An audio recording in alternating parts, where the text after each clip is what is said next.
About the journey to Okere City. Yes. How did this beautiful idea of creating a community come into your mind? I mean, as I mentioned, so I grew up from Lira, and ultimately my mom also then remarried, and I hadn't been to Okere. Yes. I only went to Okere about 5 years ago. I mean, when you grow up as a man and you want to know yourself, you want to know your roots, you want to know your identity. And so these questions really pushed me back, and that was just 2018. Yes. But then I had already worked, for about 8 years then. Okay. I had a good education from Makerere and from the LSE. I had quite a good network of people. I also had some money. But when I went back home, for me it was just to really know my people, know my roots, and see what would happen, And so when I settled, of course, I started trying to, make myself comfortable, maybe build a house for myself. And this is really what I wanted. But when I started doing that, I started asking myself fundamental questions then. Why should I be comfortable when the rest of the people in the community are not comfortable?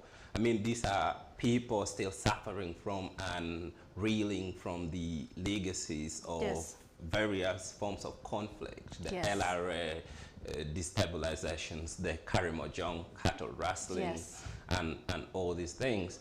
But then really these questions finding the answers to these questions were quickened when, during the process of, building huts in the village just for me to stay in, little children started coming to play around in the compound. Yes. And I just got curious. I talked to them. I'm like, why aren't you going to school? This is school time. Yes. And they just told me that there wasn't school in the community, especially for the early childhood education. And then I tried to talk to their parents, and they re-echoed the same story, And they also reiterated the fact that it was very important that there was a school in the village. And so this little house that I was constructing as my house basically was turned into a classroom almost instantaneously. You did say that the children were not going to school. You spoke to their parents, and they did echo what the children were saying. Did they give you reasons as to why the children were not going to school? In the video when we were watching Okere City, you did mention that Okere is one of the most illiterate communities in Uganda. Yeah. So how many schools are in Okere? Yeah, so particularly I was concerned with early childhood education. Yes. Right, because nursery education is the foundation of learning. A child is only able to progress further in education and even understand and love learning once they have a firm grounding. And true to that, there wasn't actually any early child development or nursery school in the entire sub-county. Yes. Yeah. But there are, of course, public primary schools. UPE, UPE, what we call UPE primary schools, surrounding, I think the nearest to the village is about 3 kilometers away. But most of the children who were, in this case, the ones I'm referring to, are, between 3 to 7 years. Yes. Because in the village, usually children would start going to school P1 when they're 7 years old. Oh, no. Yes. That's quite unfortunate. I mean, I started going to school when I was 7 years old. All right. I didn't go to a nursery school. That is very interesting. But the conversation continues. We're going to go in for a short break. But when we come back, I'll be talking to Madam Susan Nandudu, and we'll be asking her and finding out how her organization, comes in and what part it plays in Okere City. This is Sunrise at Sea. This is The Impact on CTV. Don't blink.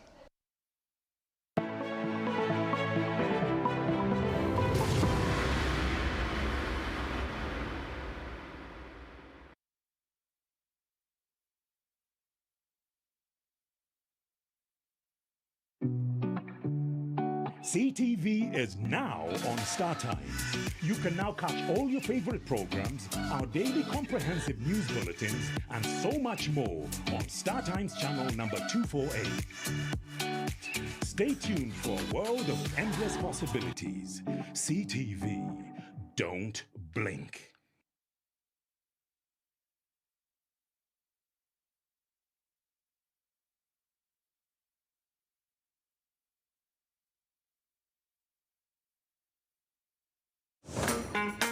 The big debate is back. Bigger, bolder, reloaded. Whether it is securing your future, holding fast to the people power, or the promise of a one Uganda, one thing is certain: the big debate is on. So why don't you respect the memories of Dr. Condis? We have already addressed the issue of increment. How many people have ever been convicted? Okay. It's the way the politics plays in cabinet. So now why are they asking for the statement? Follow mainstream conversations on current affairs and leading policy debates in Uganda. It is in our interest to handle arrested people very nicely. Right here on The Big Debate. Let me finalize. We have all gone to I was school. quiet. I was quiet. It's a hard-hitting talk show on development issues in the political and social-economic arena. Discussions that inform policy and trigger high-level dialogue. Now showing on CTV. Don't blink.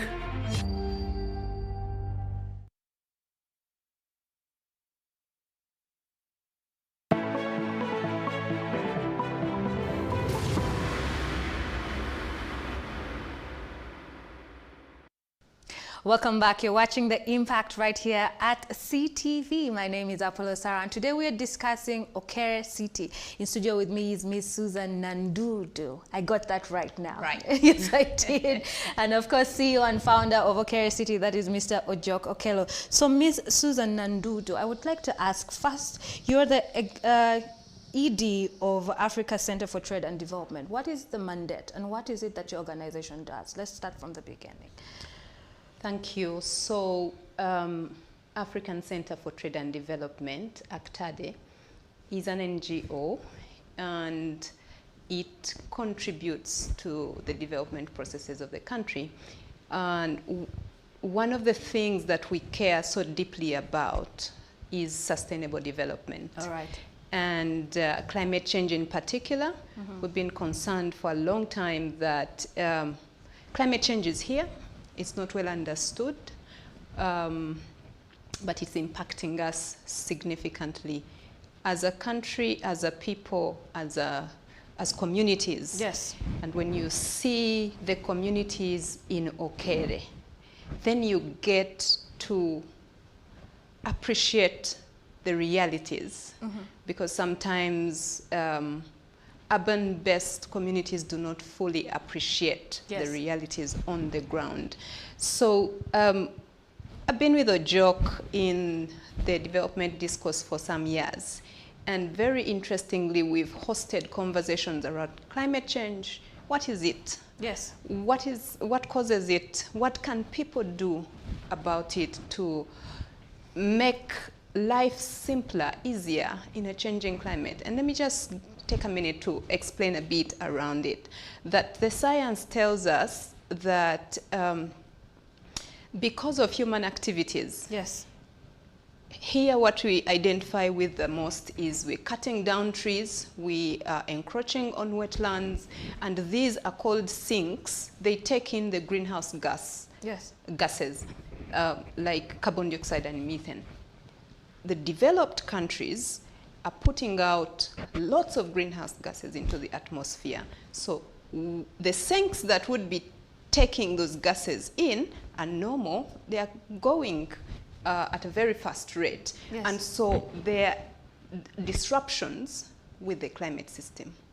Now, away from the science, is the impacts of that is that you're having disruptions in seasons. Okay, explain disruptions in seasons. Once upon a time, our communities knew that by 15th February, for example, it would rain. Yes. So all preparations would be made towards that time, and they would have their calendar in their minds. We'll be planting, we'll be weeding, we'll be harvesting. Yes. And they would harvest, bumper harvests. They would even store. Fast forward to today, the disruption is that we do not know when it will rain. Now that changes the cycle of communities. Yes. Especially knowing that Uganda is a rain-fed agricultural community. You know, we depend on rain-fed agriculture for literally holding our economy. Yes. So when you go to a community like Okere, where for even a child to go to school, there has to be something in the store.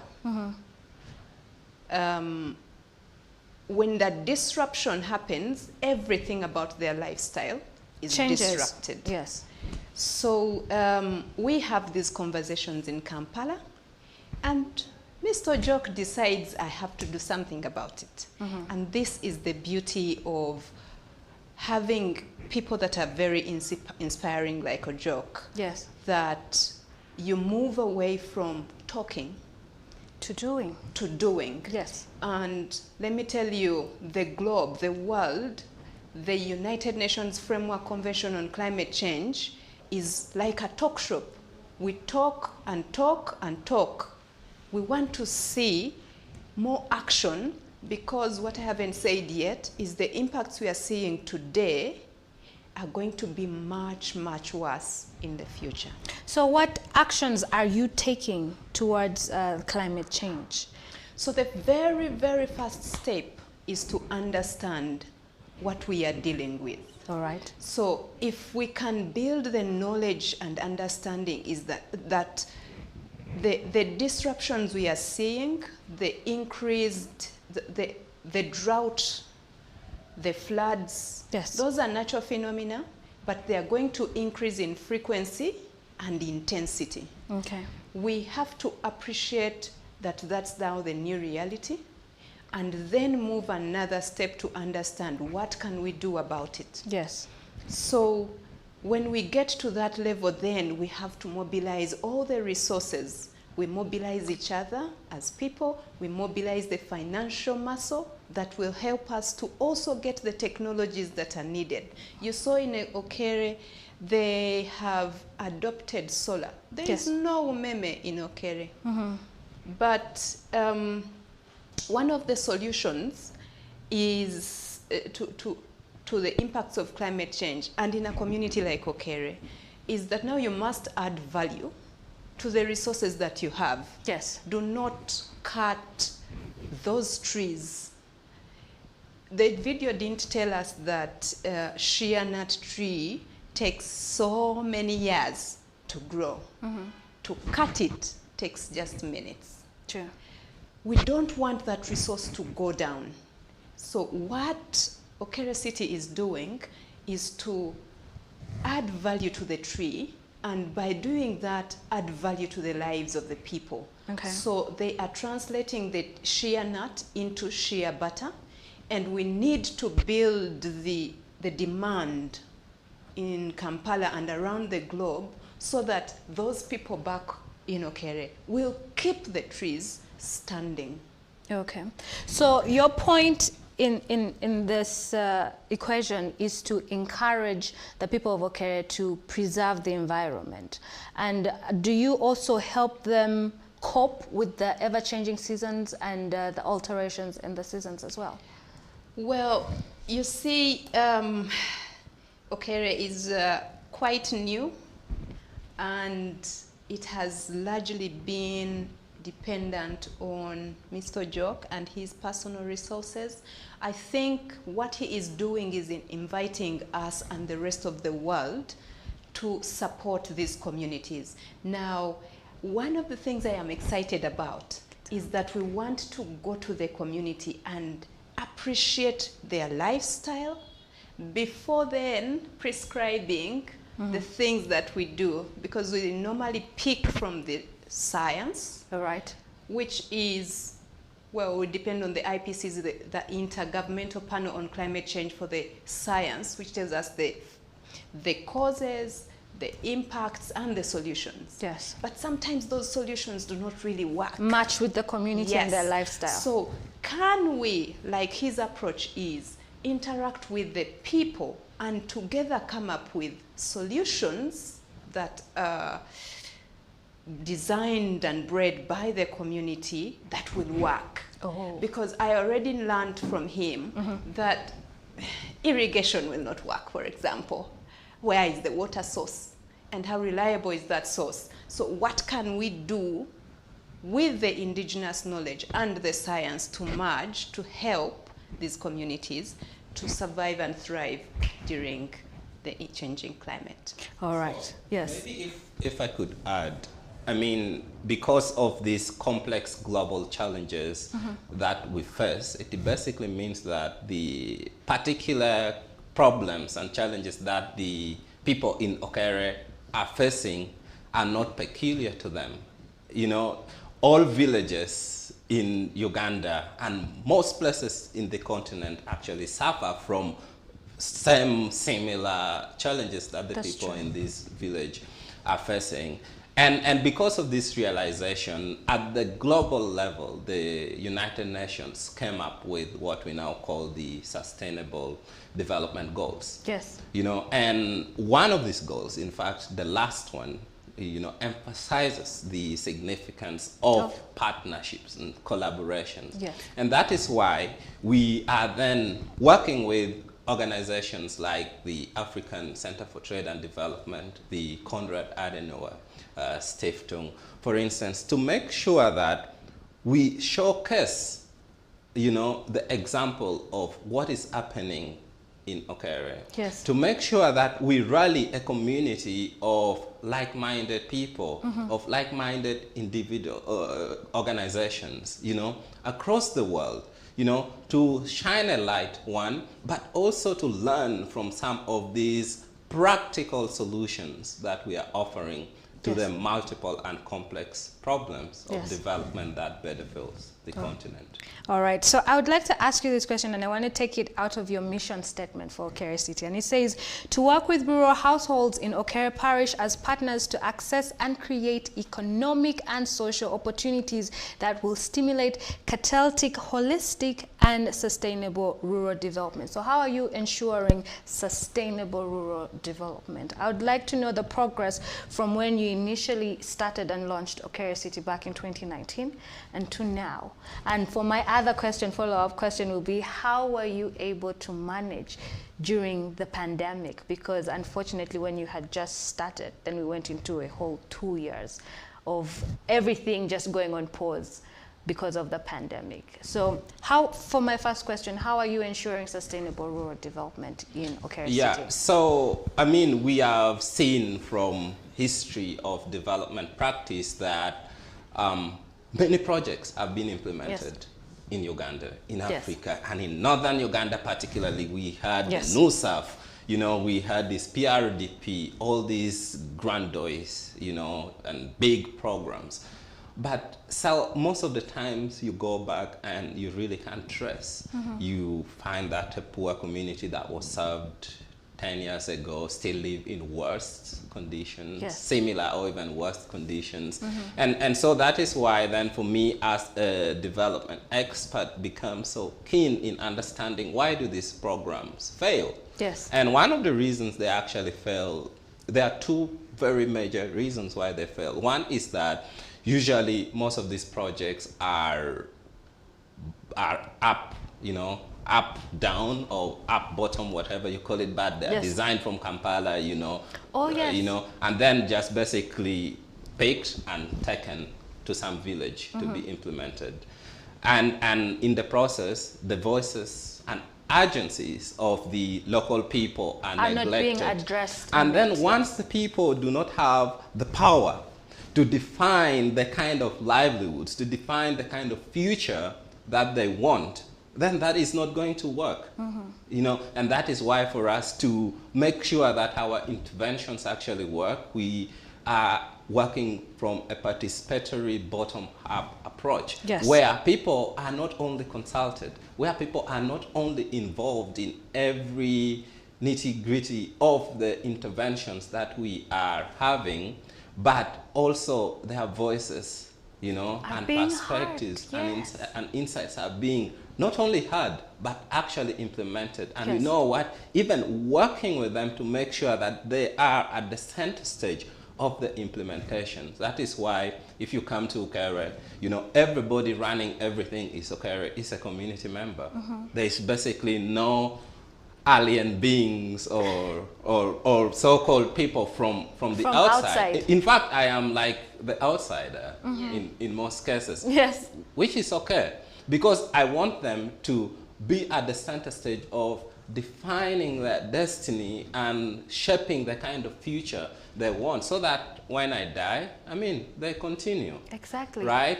But then the second one is then also very critical to the question of sustainability. Yes. Is the question of, do we then do charity projects? Do we then, you know, give handouts? And we resist that. We resist that because we know that this does not work. It It's not doesn't work if sustainable. you know, Exactly. if you give me a chicken, I will eat it or sell it. Then next time you have to come and give me the same chicken and that kind of stuff. We resist this, and that is why in Okere we run serious businesses, right? Businesses that employ people, businesses that provide critical services and goods to the people. We call them social businesses because at the end of the day, they are not just created to, you know, mint millions of profits. Yes. You know, we just want to get a little money that can self-sustain the business. That is why you'll come to Okere and you'll be surprised to buy a bottle of beer, for instance, Yes. quite cheaper than the amount of money you would normally pay when Here in you Kampala. bought it from Kampala. I love the approach that you're taking, and it's not the giving you a fish, but teaching you how to fish. Yeah, Absolutely something like beautiful. So for my second question was about the pandemic. Yeah. Was there any significant impact of the pandemic in the city of Okere? Yes. I mean, at first, we started, you know, we were like in the 8th month of running our school, and the school had to shut down. Oh, Lord. And, you know, everything had to come to a standstill. And we were so confused. We didn't know what to do because of the lockdown. But then, I mean, as the visionary, I then became so angry that, you know, we were not able to be helpful to the community at the time when the community needed us most. And really for us, we now started to think about what could be the silver linings in this situation, in this dark cloud. Yes. And that is, you know, one of the things that really happened to our greatest advantage during the lockdown was, you know, when we just noticed that we have these natural resources, we have the shea trees. And lockdown is not affecting the growth of the shea tree. The lockdown is not affecting the shea nuts, the shea trees from fruiting. So how about we get the nuts, collect it, and make shea butter, you know, as a cooperative society. Yes. I think without the COVID-19 pandemic, this business opportunity wasn't going to come to us. And so because of being together in the community and also, you know, still being able to walk, you know, traverse the village, engage them at the house-to-house level because of the lockdowns and, you know, SOPs that discourages public gatherings, Yes. we are able to make a business come to fruition. And to date, this is one of the best businesses that we have as a project. But also our grocery store in the village was born out of the need that the COVID-19 lockdown necessitated. Yes. Because, you know, there was lockdown and suddenly the market, our Sunday market couldn't operate. Yes. Oh my God, that was so distressing for the community. And because of that, you know, we have a motorbike as a project. We were able to at least ride to Lira Town and buy basic merchandise and goods, and then start up a shop just to make sure that the community can still have access to soap, salt, and sugar. And the business actually bore very many other businesses, because then the shop became like a magnet that attracted the communities. They could, you know, bring cassava, sweet potato, sell, you know, at this market square, and then go to the shop and buy. So we were basically, you know, organically creating these forces of demand and supply. So I really am one of those who do not want to wail and cry about the bad things. Exactly. Don't cry over spilt milk. Let's find a solution. So I want to ask you, Mr. Jog, tell me about the Okere Summit for Sustainable Development. I know the summit is going to be between the 25th and the 29th of May, but please tell our viewer what it's about and how can we get involved?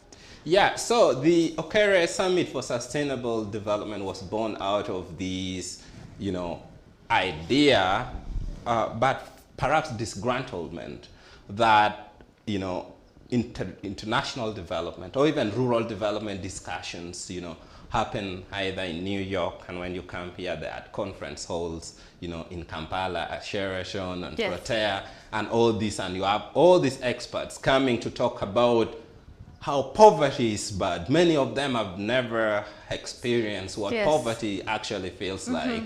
You know, they're talking about climate change and climate action. And many of these guys, what they have seen are pictures of dried up maize on the internet. They haven't seen this, right?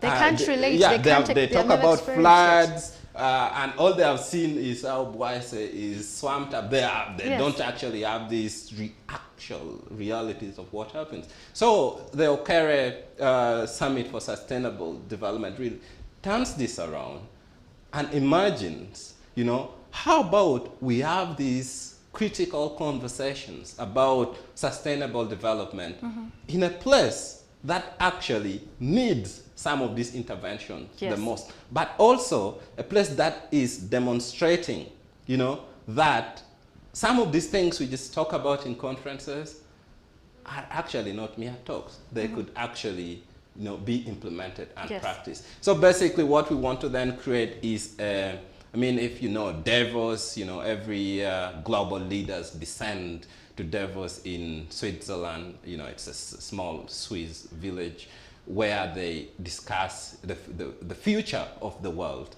So the idea of the summit is then to create this summit as a place where African leaders, perhaps even global leaders, come to discuss the future of Africa. Wonderful. So as we wind up the segment, this episode of The Impact, I would like you to please share just some very brief parting shots to the viewer, and I would also like to get some parting shots from you, Ms. Susan.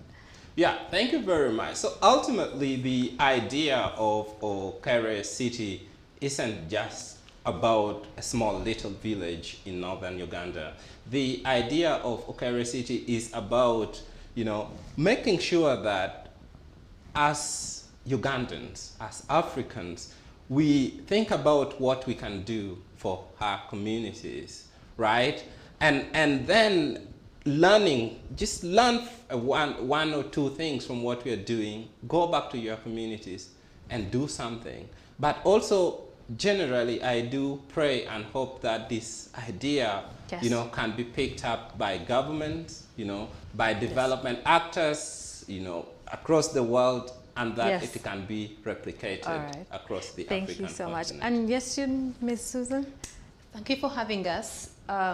Indeed, we are beginning to learn something new. We have learned a lot from the global to the local. Now is an opportunity through Okere to learn from the ground up and build up development from the ground up. And I'm excited about this. I hope you too. All right, thank you so much. Please note that the Okere Summit for Sustainable Development will be taking place on the 25th to 29th of May 2022.